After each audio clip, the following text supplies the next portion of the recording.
चर्चा में मेरे साथ पैनल में सबसे तजुर्बेकार हैं केसी त्यागी, एनडीए के अहम घटक आरएलडी के वरिष्ठ नेता हैं, राज्यसभा लोकसभा सांसद दोनों रह चुके हैं।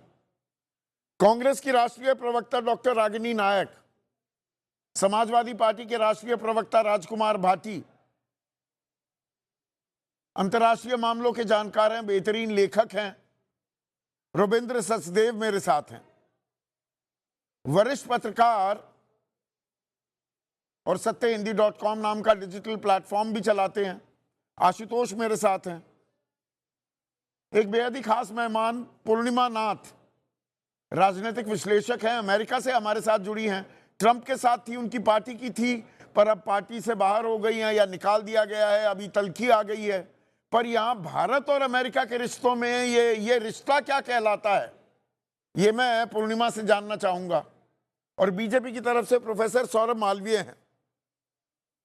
तो प्रोफेसर मालवीय, ये ट्रंप की कमाल की यारी, अब 100% टैरिफ की तैयारी, अब फिर से धमकी, फिर से हूल देने लगा, रूस से तेल मत खरीद लेना, 100% टैरिफ लगाऊंगा। हम चुप क्यों हैं?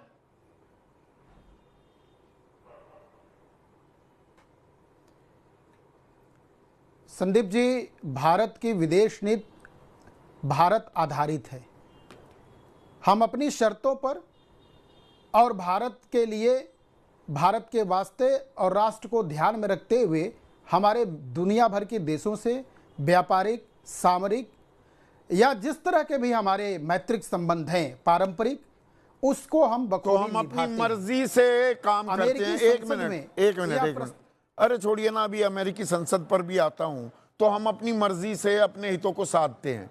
तो ये 6 मार्च को यूएस ट्रेजरी डिपार्टमेंट ने 30 दिन की मोहलत दी थी, जो 12 मार्च से 11 अप्रैल तक की भाई रूस का तेल खरीद लो। फिर 17 अप्रैल को 16 मई तक के लिए छूट दी, फिर 18 मई को 17 जून तक के लिए छूट दी। भारत ने इस पर एतराज तो जताया नहीं। और जो तेल के भी मैं आंकड़े लिए बैठा हूं, वो जो तेल हम 22-23 लाख बैरल प्रतिदिन लेते थे, वो 6 लाख तक भी आ गया था, 10 लाख, 12 लाख। अब दोबारा से लेने लगे, 27 लाख लिया हमने बैरल प्रतिदिन जून में, अब फिर रुक जाएगा। ये तो इजाजत दी थी ना, तभी तो खरीद रहे थे। हमने तो रोक दिया था पिछले साल, रोका नहीं था क्या? संदीप जी, हमने एतराज जताया नहीं तो हमने माना क्या उनको? माना? अरे माना ना भाई, तो लगभग दिसंबर 2025 तक, सुनिए, अगस्त में जब टैक्स लगे, दिसंबर आते आते औसतन 12 लाख बैरल प्रतिदिन पर आ गया था, 6 लाख से नीचे आ गई थी। जो देश हमें 12 से 15 डॉलर प्रति बैरल कच्चा तेल सस्ता देता था, सदाबहार दोस्त था, उससे मुंह मोड़ लिया था हमने, अमेरिका के कहने पर। संदीप जी, खाड़ी देश के संकट, नहीं संदीप जी, इसकी प्रस्तुति को कृपया, मिडिल ईस्ट की प्रॉब्लम पूरी दुनिया को प्रभावित किया है। ऐसे में हमारे पास तो दुनिया भर के तमाम देशों के से तेल लेने के रिश्ते और मजबूत हो गए, और हम उसको पूरी दुनिया रूस को से तेल लेना बंद क्यों कर दिया? मैं कंपनियों के नाम लूं, और अमेरिका, मैं कंपनियों के नाम लूं, बड़ी कंपनी नहीं, उसने जनवरी 2025 से ही तेल लेना बंद कर दिया था, और $300 बिलियन अमेरिका में निवेश के प्लान भी बनाने लगे। अमेरिका में पैसे लगाएंगे क्योंकि वहां बड़ी रिफाइनरी लगेगी और वेनेजुएला का तेल वहां साफ किया जाएगा। भारतीय निजी कंपनियों ने तेल लेना बंद कर दिया था रूस से। पूरी जिम्मेदारी से कह रहा हूं मैं, बिना आंकड़ों के बात नहीं करता हूं, आप जानते हैं इस बात को। नहीं, बिल्कुल आप ठीक कह रहे हैं। रूस के साथ हमारे प्रगाढ़ संबंध है, रूस के साथ हमारे, तो फिर तेल लेना बंद क्यों कर दिया था? अंतर नहीं आया है ना, तेल लेना बंद कर दिया था।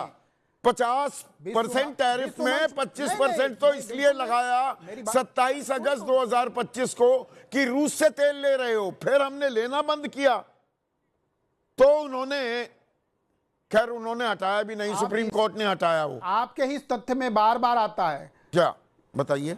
बार बार आपके ही चर्चा में आता है कि विश्व बाजार में दुनिया में सबसे अधिक भारत के पास दरवाजे खुले हैं विश्व बाजार के तेल के लिए, और हम दुनिया के साथ संबंधों को बना के रखे हैं, इसलिए हमारे पास केवल रूस से लेना बंद कर दिया जो सस्ता दे रहा था। 2019 से इस बात की तस्दीक तो केसी त्यागी कर देंगे, एनडीए खेमे के ही हैं। एक सेकंड, केसी त्यागी साहब, 2019 में हमने ईरान से तेल लेना बंद कर दिया था, वो भी रूस की तरह सस्ते में देता था, और रूस से आगे बढ़कर वो रुपए में तेल खरीदने को तैयार होता था। यूको बैंक में, हमारे ही बैंकों में 50-60 हजार करोड़ रुपए ईरान के रखे रहते थे। 2-2 महीने बाद पेमेंट की बात करता था। केसी त्यागी साहब, गलत जानकारी तो नहीं दे रहा हूं? नहीं संदीप जी, जो आपने जानकारियां शेयर किए हैं